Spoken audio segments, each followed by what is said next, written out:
Hello everyone, आपका स्वागत है मेरी क्लास में। आपको मैं मैथ्स का फर्स्ट चैप्टर पढ़ा रही थी, रियल नंबर, वास्तविक संख्याएं। तो उसमें मैंने आपको क्लासिफिकेशन ऑफ नंबर, संख्याओं के वर्गीकरण मैंने बताए थे। और उसमें मैंने प्राकृत संख्याएं, पूर्ण संख्याएं, पूर्णांक, डेसिमल, दशमलव संख्याएं, उनके कितने टाइप्स होते हैं। फिर मैंने परिमेय संख्याएं, अपरिमेय संख्याएं, और फिर शांत दशमलव प्रसार, अशांत दशमलव प्रसार। अशांत दशमलव प्रसार में भी दो टाइप बताया था, अशांत और आवर्ती दशमलव प्रसार, अशांत अनावर्ती दशमलव प्रसार। फिर आपको मैंने ये आपको पढ़ाया सम संख्याएं, विषम संख्याएं, अभाज्य संख्याएं, भाज्य संख्याएं, सह अभाज्य संख्याएं। मैंने आपको क्लासिफिकेशन ऑफ नंबर्स मैंने पढ़ा दिया है।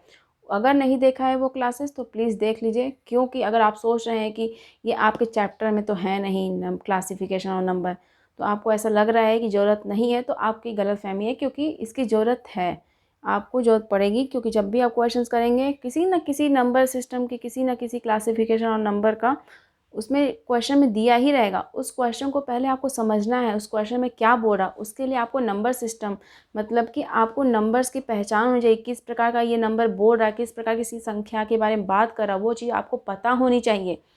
तो मैंने उसको पढ़ा दिया है, उस क्लास को आप देख लीजिएगा। अब मैं आपके लिए जो आपका चैप्टर स्टार्ट होता है, एक्सरसाइजेस या जो भी एग्जाम्पल्स स्टार्ट हो रहे हैं, आपके उदाहरण, तो उसको समझने से पहले, उन क्वेश्चनों को करने से पहले, ये दो टर्म्स जो यूज़ कर गए हैं आपके किताब में, आपके बुक्स में ये यूज़ की गई हैं, उनको समझते हैं। इनको समझना भी तो जरूरी है ना, डायरेक्टली क्वेश्चन में पहुंचना तो जरूरी है नहीं। क्वेश्चन, इन सबको भी टर्म्स जो यूज़ हो रहे हैं, उन टर्म्स को भी तो समझेंगे आप, क्या बोल रहा है, इसका मतलब क्या है। तो इसको समझ लेते हैं। पहले दो टर्म्स हैं, मैंने उसको हिंदी में भी लिखा है, इंग्लिश में लिखा है। दोनों मैं कोशिश कर रही हूँ कि दोनों लैंग्वेज के लोगों को, दोनों लैंग्वेज के स्टूडेंट्स जो भी हैं, जो भी देख रहे हैं ये स्टूडेंट्स, इंग्लिश मीडियम या हिंदी मीडियम, मेरी पूरी कोशिश है कि मैं दोनों लैंग्वेज को ले करके चलूँ, जिससे कि सबको फ़ायदा हो। तो फिर मैं ये स्टार्ट कर रही हूँ। देखिए, इसमें एक टर्म्स यूज़ किया गया, एल्गोरिदम, एक लेमा। तो पहले लेमा को देखते हैं, लेमा क्या बोला है, इसकी डेफिनेशन क्या है। A lemma is a proven statement used for proving another statement. Lemma is a proven statement, मतलब कि ये प्रूव किया हुआ स्टेटमेंट है लेमा। और ये प्रूव किया हुआ स्टेटमेंट यूज़ किसके लिए होता है, दूसरे स्टेटमेंट को, अनदर स्टेटमेंट को प्रूव करने के लिए। मैं एग्जांपल देके समझाऊंगी इसको, पहले इसको समझिए, ये क्या डेफिनेशन है इसका। प्रमेय का एक सिद्ध किया हुआ कथन होता है।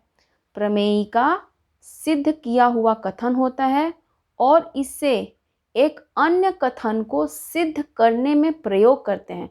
हाँ, एक प्रमेय क्या होता है, एक सिद्ध किया हुआ कथन होता है। इस कथन को यूज़ करते हैं दूसरे कथन को प्रूव करने में, सिद्ध करने में। हाँ, ये लेमा होता है। और एल्गोरिदम क्या होता है। An algorithm is a series of well-defined steps which gives a procedure for solving a type of problem. Algorithm सुपरिभाषित चरणों की एक श्रृंखला होती है जो एक विशेष प्रकार की समस्या को हल करने की एक प्रक्रिया या विधि प्रदान करती है। जैसे कि आपको ये स्टेप्स देता है, जैसे कि आपके सामने कुछ चीज़ है, उसके स्टेप्स, जो स्टेप्स फॉलो होते हैं एक एक करके, वो स्टेप्स को, उन स्टेप्स को ये फॉलो कराता है। एल्गोरिदम क्या होता है, जैसे कि आपको खाना बनाना है, तो खाना बनाने के लिए आप क्या करेंगे, सब्जी बनानी है आपको। सब्जी बनाने के लिए आप क्या करेंगे, पहले सब्जी काटेंगे, फिर सब्जी को धुलेंगे, फिर सब्जी को पकाने के लिए कढ़ाई चढ़ाएंगे, फिर तेल डालेंगे, हल्दी मिर्च तेल जो भी डालेंगे, वो सब स्टेप्स है ना। तो वो जैसे आप कोई क्वेश्चन करते हैं तो आप एक एक स्टेप्स फॉलो करते हैं कि नहीं। तो ये यही बोल रहा है कि किसी समस्या को हल करने के लिए, किसी प्रॉब्लम को हल करने के लिए एक वेल डिफाइंड, मतलब कि एक अच्छे से वेल डिफाइंड स्टेप्स होती है, सुपरिभाषित चरणों की एक श्रृंखला होती है जो विशेष प्रकार की समस्या को हल करने की एक प्रक्रिया या विधि प्रदान करती है। एल्गोरिदम क्या होता है, कोई, जैसे कि आपको गाड़ी चलानी है, तो गाड़ी चलाने के लिए आप डायरेक्टली गाड़ी थोड़ी ना चला देते हैं, आपको बाइक पे बैठना आना चाहिए, फिर चाबी ऑन करेंगे, फिर ऐसे ऐसे प्रोसेस जो होते हैं ना गाड़ी चलाने की, साइकिल चलाने की, या कुछ भी, मतलब कि कुछ भी। तो उसके लिए जो प्रोसीजर्स फॉलो करते हैं, जो प्रोसीजर्स आपके होते हैं, फॉलो होते हैं, जो भी आप काम करने के लिए जो स्टेप्स लेते हैं, एक एक स्टेप्स लेते हैं, वही आपका एल्गोरिदम होता है। ये क्या होता है, जो स्टेप्स आप लेते हैं, एक एक स्टेप्स, हाँ, कुछ भी करने के लिए, वो एल्गोरिदम होता है। और लेमा क्या होती है, लेमा क्या होती है कि कोई एक कथन है आपके सामने बोल रहा है कि जैसे कि 2 इंटू 2 4 होता है, ये 2 इंटू 2 4 होता है, 2 इंटू 3 6 होता है, ये अपने लेमा होते हैं। जैसे ये सिद्ध किया हुआ है, आप इसको सिद्ध कर पाएंगे क्या कि 2 इंटू 2 4 होता है, नहीं, ये सिद्ध किया हुआ। इसी का यूज़ करके आप कोई जैसे सिंप्लीफिकेशन आपके सामने था, 2 into 5 plus 6 divided by 3 into -1 plus, ये आपके सामने ये सिंप्लीफिकेशन आ गया। इस सिंप्लीफिकेशन को कैसे करें, इसको सिंप्लीफाई करने के लिए, आप इसको सरल करने के लिए 3 से डिवाइड करते हैं, 2 आता है इधर, प्लस 5 है इधर, इंटू ये -1 है, प्लस 3 है मान लीजिए। तो ये स्टेप्स जो कर रहे हैं ना, एक एक स्टेप्स बढ़ रहे हैं। ये कि पहले आपको मैं अच्छे से एग्जांपल दूंगी, आप समझ रहे हैं ना। लेमा आगे पहले परिभाषा समझिए, डेफिनेशन समझिए, फिर मैं एक एग्जांपल दूंगी, अच्छे समझ आएगा आपको।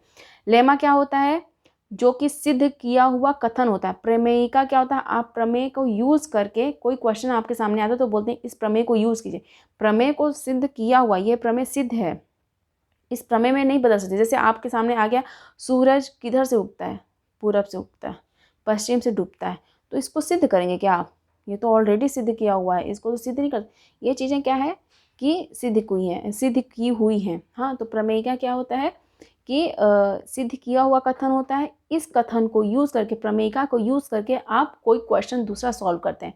तो प्रोसेस, उस क्वेश्चन को सॉल्व करने के लिए फिर प्रोसेस लेते होंगे, कोई स्टेप्स फॉलो करते होंगे, वो एल्गोरिदम होता है। आप समझ रहे हैं। जैसे कि आप प्रमेयिका सिद्ध किया हुआ कथन है, इस प्रमेयिका को यूज़ करके, इस सिद्ध किए हुए कथन को यूज़ करके दूसरे कथन को, दूसरे क्वेश्चन को सॉल्व करते हैं, इस प्रमेयिका का यूज़ करके, इस लेमा के थ्रू अनदर स्टेटमेंट को आप सिद्ध करते हैं। सिद्ध हुए, ये सिद्ध किया हुआ कथन है, इस सिद्ध किए हुए कथन को यूज़ करके आप दूसरे कथन को सिद्ध करते हैं।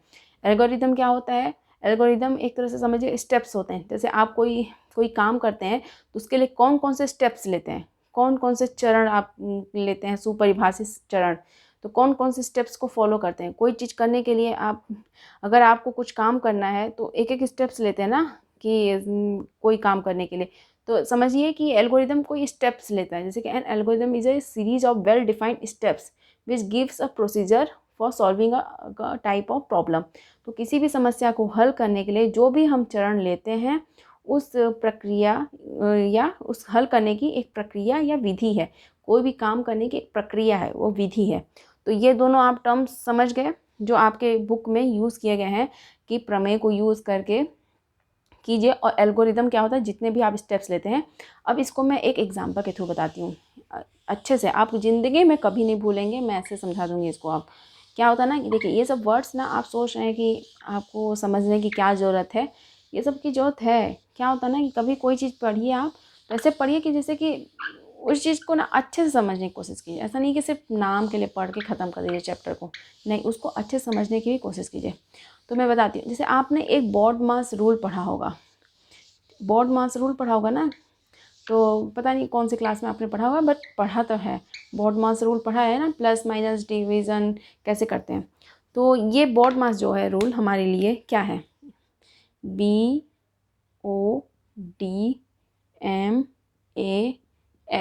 रूल, बॉड मास रूल पढ़ा ही होगा ना। बी को क्या बोलते हैं, ब्रैकेट, ब्रैकेट बोलते हैं ना। फिर ओ को क्या बोलते हैं, ऑफ। डी को क्या बोलते हैं, डिवाइड। एम को क्या बोलते हैं, मल्टीप्लिकेशन, एप्लीकेशन। ए को क्या बोलते हैं, एडिशन, एड या एडिशन। एस को क्या बोलते हैं, सब्ट्रैक्शन। यही बोलते हैं ना इसको, बॉड मास को। ब्रैकेट को क्या बोलते हैं, जैसे कि आपने कोष्ठक, कोष्ठक हिंदी में बोलते हैं इसको, कोष्ठक। ऑफ को जैसे कि ऑफ को का बोलते हैं, कोई चीज़ दी है ऑफ में तो का बोलते हैं। या फिर जैसे कि ये चीज़ किसके लिए यूज़ की जाती है, जैसे कि मल्टीप्लिकेशन ऑफ करके दिया हो तो उसको मल्टीप्लाई करने के लिए, या वर्गमूल घनमूल दिया हो तो उनको पहले सॉल्व करने के लिए। जैसे कि वर्गमूल दिया हो, या फिर वर्ग दिया हो, घन दिया हो, आपने ये सब पढ़ा होगा पहले भी, घनमूल, इसके लिए ये यूज़ किया जाता है ये चीज़ें। डिवाइड क्या होता है, भाग होता है। फिर मल्टीप्लिकेशन क्या होता है, गुणा होता है। मैं आपको अच्छे से समझा रही हूँ, सब चीज़ समझिएगा अच्छे से। इसको जोड़ बोलते हैं, इसको घटाना बोलते हैं, ये बोलते हैं ना इसको। अब देखिए, ये हमारे लिए बॉड मास रूल क्या है, हमारे लिए लेमा है। क्या है इसमें, हम बोल सकते हैं क्या कि बी को यहाँ पे रख दूँ, डी को यहाँ पे रख दूँ, डी को ए की जगह पे रख दूँ, ए को एम की जगह पे, ये नहीं, ये है ऐसे ही, इसी स्टेप्स को फॉलो किए जाते हैं। ये आपके सामने मान लीजिए ये लेमा है, ये लेमा को बदलेंगे नहीं, इसी को यूज़ करके आप सिंप्लीफाई करते हैं। जैसे कि पहले ब्रैकेट, फिर ऑफ होता है, फिर डिवीज़न होता है, फिर मल्टीप्लिकेशन होता है, फिर ऐड होता है, फिर सब्ट्रैक्शन होता है। इसको समझिएगा ना, ये आपके लिए क्या है, लेमा है। अब देखिए, मैं एक क्वेश्चन आपके सामने लाती हूँ, इसको फिर एल्गोरिदम क्या होता है आप समझ जाएंगे अच्छे से। एल्गोरिदम क्या होता है, जैसे कि मैंने लिखा आपके सामने एक क्वेश्चन, 2 इंटू कुछ भी मैंने लिख दिया कि 2 + 10 डिवाइड बाई 2 इंटू 3 + 3 इंटू 2 -4, ऐसी मैंने एग्जाम्पल ले लिया, छोटा सा एग्जाम्पल ले लिया। क्यों लिया, मैंने हर तरह का लिया था। मैंने क्या बोला, इसमें आपको बॉड मास लगाना है, बॉड मास। देखिए ना, ये बॉड मास रूल जानते ही होंगे, सिंप्लीफाई करने के लिए यूज़ किया जाता है ना। देखिए, बी में ब्रैकेट को सॉल्व करना है, पहले इसको सॉल्व कीजिए। ये हमारे लिए लेमा है, ये एल्गोरिदम है। कैसे एल्गोरिदम बन रहा है देखिए, बी में पहले ब्रैकेट को सॉल्व करना है, ब्रैकेट के अंदर की चीज़ें। हाँ देखिए, ऑफ मतलब ऑफ के लिए कुछ ऐसा यूज़ नहीं किया गया। डी है डिवीज़न। डिवीज़न कहाँ है, ये है, इन दोनों के बीच में डिवाइड दिया ना, इनको सॉल्व करेंगे, इनको पहले सॉल्व करेंगे। देखिए, इस 2 इंटू ऐसे ही करेंगे, इसको ब्रैकेट को पहले सॉल्व करना है। 2 इंटू इसको प्लस को ऐसे ही रहने दे देंगे, इसको रहने देंगे ऐसे ही, क्योंकि हमें पहले डिवीज़न सॉल्व करना है। 2 से डिवाइड करेंगे 10 को तो 5 आएगा, इंटू 3 प्लस, और क्या बोला है इधर कि डी के बाद मल्टीप्लिकेशन को सॉल्व करते हैं। इधर मल्टीप्लिकेशन दिया है ना, इधर डिवीज़न दिया है। डिवीज़न के देखिए, इनके बीच में मल्टीप्लिकेशन दिया है, इनके बीच में, लेकिन इनके बीच में मल्टीप्लिकेशन दिया है, लेकिन पहले डिवीज़न करते हैं। ये 2 इंटू 3, 3 इंटू 2 नहीं कर देंगे डायरेक्ट, पहले इन दोनों के बीच में जो रिलेशन दिया, इसको डिवीज़न को सॉल्व करते हैं पहले। इधर मल्टीप्लिकेशन इनके बीच में दिया है, तो इनको सॉल्व करते हैं। 3 दूनी 6 -4। अब क्या करेंगे, इन दोनों के बीच मल्टीप्लिकेशन दिया है, 3 + 6 नहीं करेंगे, इन दोनों के बीच मल्टीप्लिकेशन दिया है, डी के बाद एम यूज़ होता है, मल्टीप्लिकेशन दिया है, इनको सॉल्व करेंगे पहले। 2 + 15 + 6 -4, यही दिया ना। और क्या बोल रहा है कि मल्टीप्लिकेशन वाला भी सॉल्व हो गया, डिवीजन वाला भी सॉल्व हो गया, एडिशन करना है, फिर माइनस करना है। देखिए, प्लस माइनस में कोई ऐसा फंडा नहीं है, एडिशन और सब्ट्रैक्शन कर सकते हैं, ऐसा दिक्कत नहीं आता इसमें। ऐड और आपको जोड़ घटाव में कोई दिक्कत नहीं आती है।